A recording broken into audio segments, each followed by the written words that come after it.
Assalamualaikum warahmatullahi wabarakatuh, para mahasiswa yang berbahagia dimanapun Anda berada. Kita lanjutkan perkuliahan penelitian pendidikan.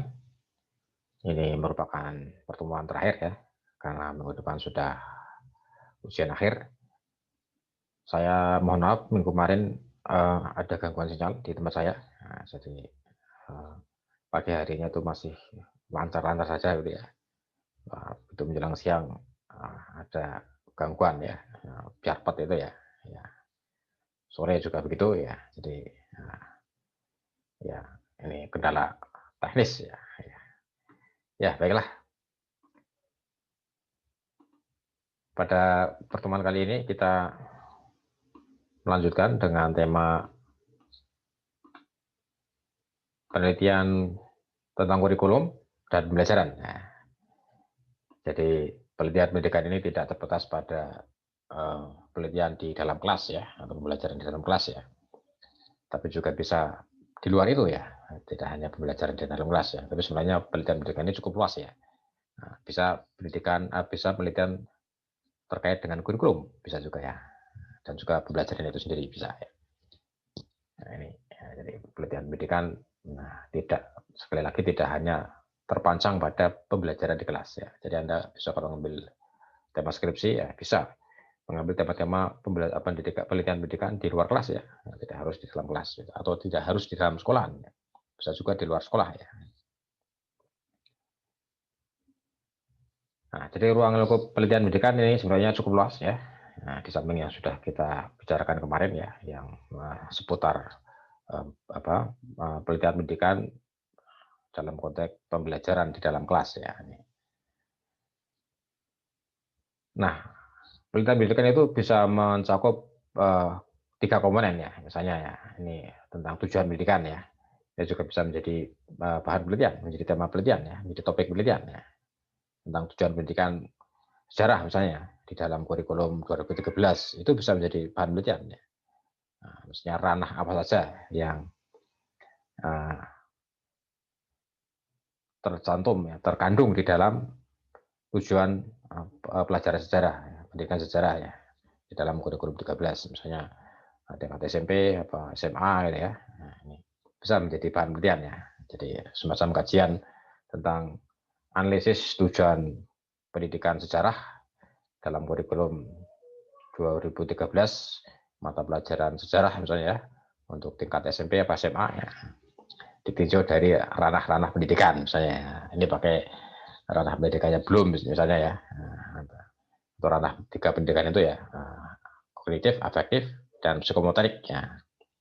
Itu dari, misalnya ditinjau dari ranah itu mencakup apa saja ya tujuan pendidikan itu ya, dan mungkin akan lebih besar mana dari ranah itu ya, apa ranah kognitifnya yang besar, ranah afeksinya yang besar, atau ranah psikomotoriknya yang besar ya, atau ketiga-tiganya sudah relatif seimbang ya,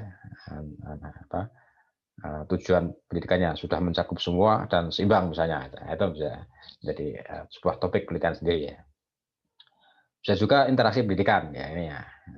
Bisa di luar kelas, bisa di dalam kelas ya, atau dalam keluarga bisa ya, di masyarakat ya. Interaksi pendidikan antara orang tua dengan anak-anak ya, antara di masyarakat misalnya antara warga masyarakat yang satu dengan yang lain ya, yang di situ ada peristiwa pendidikannya ya, ada unsur-unsur edukatifnya. Nah, itu bisa menjadi bahan penelitian ya. Nah, di lembaga-lembaga sosial, kemasyarakatan, atau lembaga-lembaga sosial keagamaan ya, di mana di situ ada peristiwa pendidikan, bisa menjadi topik penelitian ya. Nah, ini sebenarnya luas ya.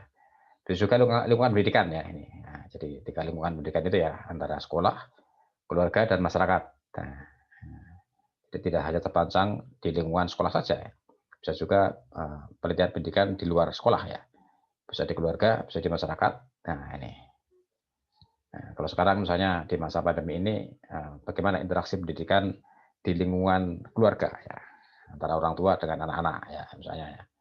Nah, orang tua sekarang cukup berperan besar ya dalam pendidikan anaknya di sekolah ini ya, karena pembelajaran daring ya, anak-anak belajar di sekolah. Nah, ini bagaimana interaksi pendidikan antara orang tua dengan anak-anak ya di rumah misalnya, atau di masyarakat. Saya bagaimana interaksi pendidikan di masyarakat di masa pandemi ini, ada enggak? Kalau ada, apa yang terjadi? Peristiwa pendidikan apa saja yang terjadi? Ya. Nah, ini. Mungkin di pengajian-pengajian, ya, di banyak forum-forum ya di masyarakat ya, yang di situ ada unsur pendidikannya. Nah, bisa juga ya ini ya dalam lingkup dasar mendidik ya, di mana di situ ada peserta didik, ada siswa. Ini juga menjadi bahan penelitian ya. Ada karakteristiknya, ada kompetensinya, ada perkembangannya ya. Ini unsur peserta didik berarti ya. Ini ya bisa peserta didik ketika dalam atau di sekolah, di luar sekolah, bisa di luar sekolah, bisa juga di dalam masyarakat ya. Ini bisa menjadi tema penelitian ya. Juga perbuatan didik ya, ini peristiwa pendidikan yang terjadi ya dalam pembelajaran ya, dalam pengembangan potensi, penguatan, pemahaman, pemecahan masalah ya, dan juga bimbingan siswa. Nah, ini ya, saya kira sudah cukup banyak ini ya, penelitian tentang seputar ini ya. Nah, ini juga bisa seputar kurikulum. Nah, kurikulum juga bisa menjadi tema penelitian ya bagi kita ya. Nah, dalam hal tema kurikulum ini bisa penelitian tentang teori-teori pendidikan, bisa juga tentang teori-teori kurikulum. Nah, ini. Jadi teori-teori pendidikan kita banyak mengenal itu ya, teori-teori pendidikan dari para ahli itu. Nah, ini bisa menjadi bahan kajian ya. Nah, misalnya perbandingan teori pendidikan Barat dengan Timur ya, nah, ahli-ahli dari Barat dengan ahli-ahli dari negara-negara berkembang misalnya ya, atau dari Indonesia dengan ahli-ahli dari negara Barat, atau dari Indonesia dari ahli dari negara kawasan Timur Tengah misalnya ya, dari para pendidikan Islam di sana ya, dengan di Indonesia misalnya ya, itu bisa menjadi bahan perbandingan ya. Nah, tentu kita harus menguasai dulu teori-teorinya ya, teori-teori para tokoh itu ya, para ahli-ahli itu ya. Nah, kemudian juga bisa teori-teori kurikulum. Nah, ini juga bisa menjadi objek penelitian ya, teori kurikulum yang banyak berkembang sekarang ya. Nah, itu misalnya bisa menjadi bahan perbandingan juga ya, antara kurikulum sekarang 2013 itu di situ kira-kira apa teori yang digunakan. Nah, ini dulu di mata kuliah kajian kurikulum sudah ada ya, telah kurikulum ya. Nah, itu di situ kan banyak teori-teori tentang kurikulum ya. Nah, misalnya Kurtilas ini, nah, itu teori yang banyak mewarnai ya dalam kurikulum 2013 itu apa? Nah, misalnya. Terus sebelumnya ada KTSP ya, Pak. Nah, kurikulum tingkat satu tahun pengajaran yang tahun 2006. Itu teori-teori yang banyak mewarnai kurikulum itu apa? Bisa juga kemudian dibandingkan antara kurikulum 2013, kurikulum 26 KTSP dengan kurikulum 2013. Itu membandingkan dua kurikulum yang masing-masing bisa jadi punya dasar teori yang berbeda ya. Ini kurikulum. Jadi secara umum bisa hal-hal yang sifatnya praktek dan juga bisa hal-hal yang sifatnya masih ilmuwan ya, ilmu pendidikannya. Nih, jadi ruang lingkup penelitian pendidikan ini sebenarnya cukup luas ya.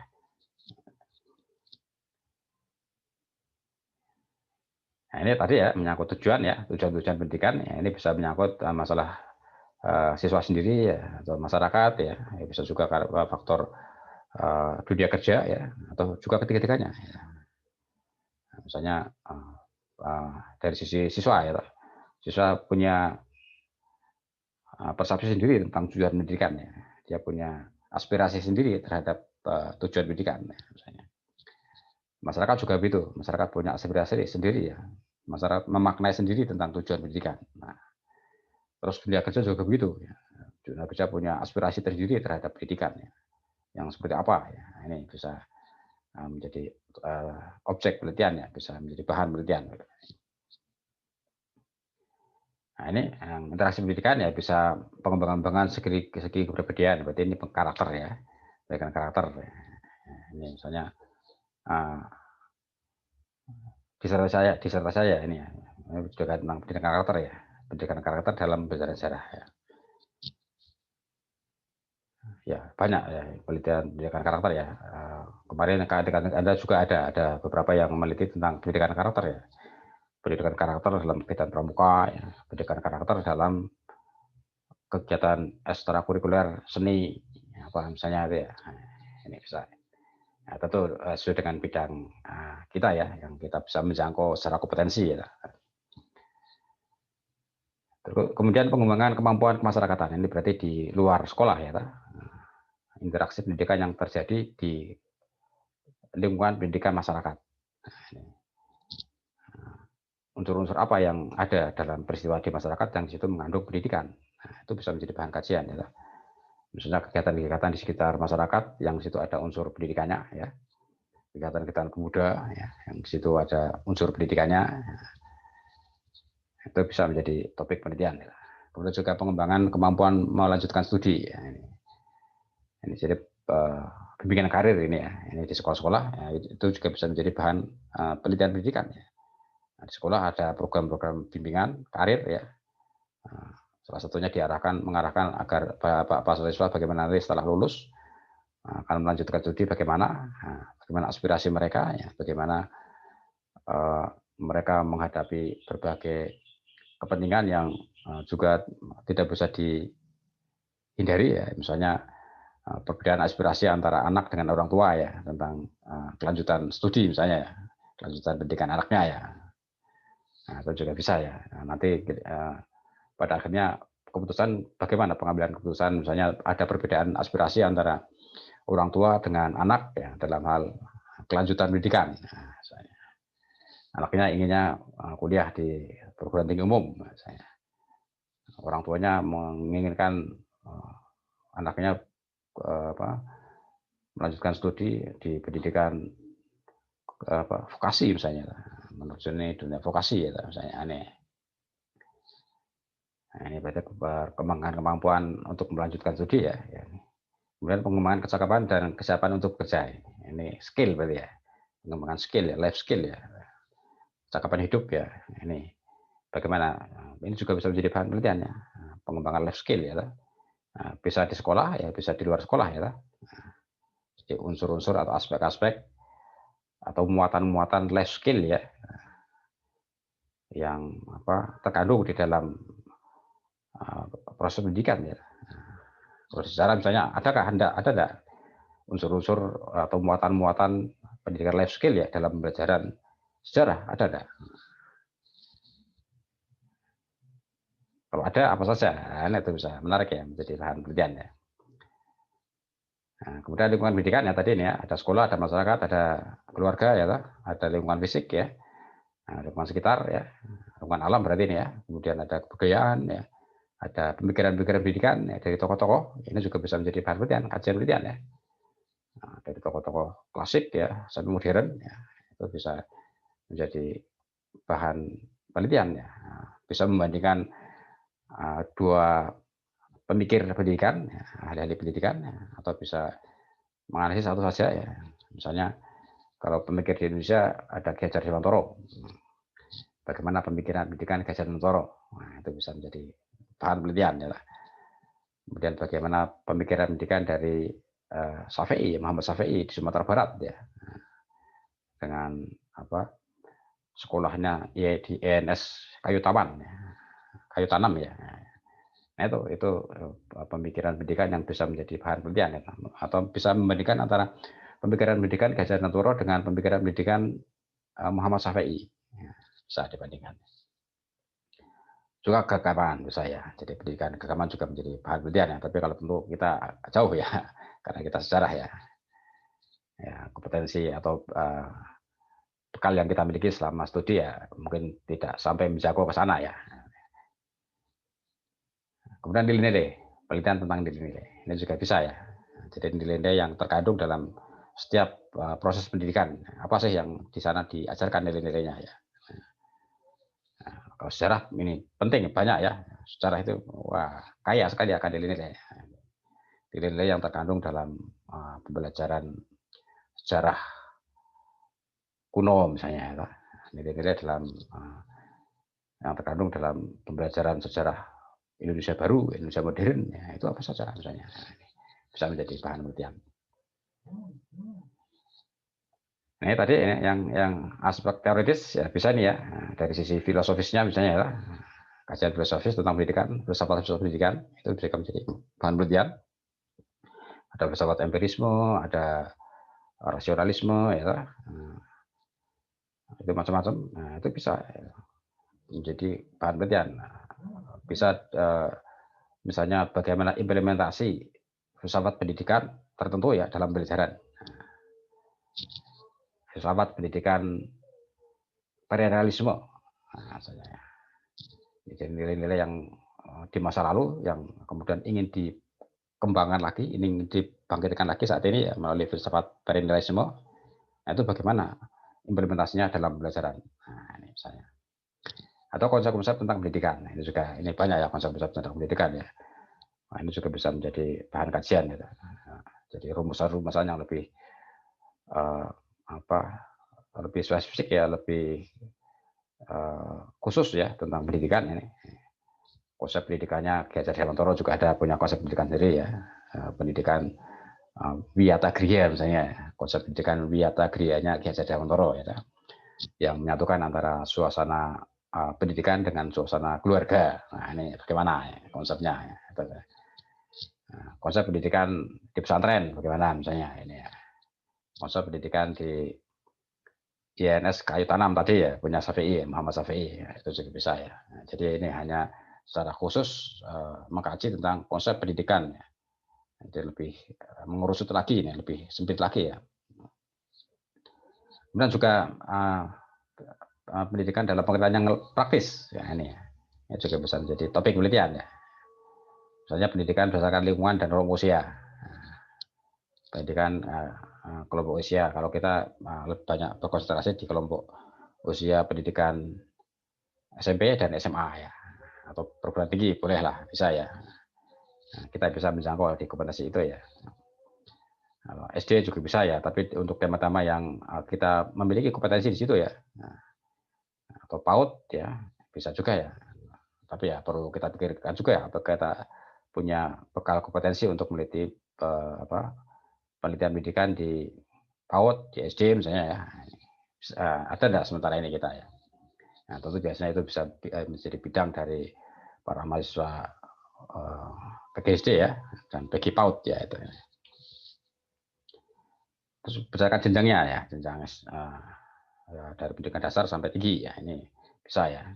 Terus berdasarkan bidang studinya, nah, kita sejarah ya. Tinggal nanti sudut pandangnya akan kita ambil apa ya, untuk bidang studi sejarah ya. Terus jenis pendidikan, nah, pendidikan umum, ya, pendidikan vokasional ya, itu bisa ya. Ya kalau kita ya lebih banyak ke pendidikan umum ya. Ya, pendidikan vokasional ya di SMK yang mengajarkan keterampilan itu ya agak jauh ya dari kita ya, dari bidang kita ya.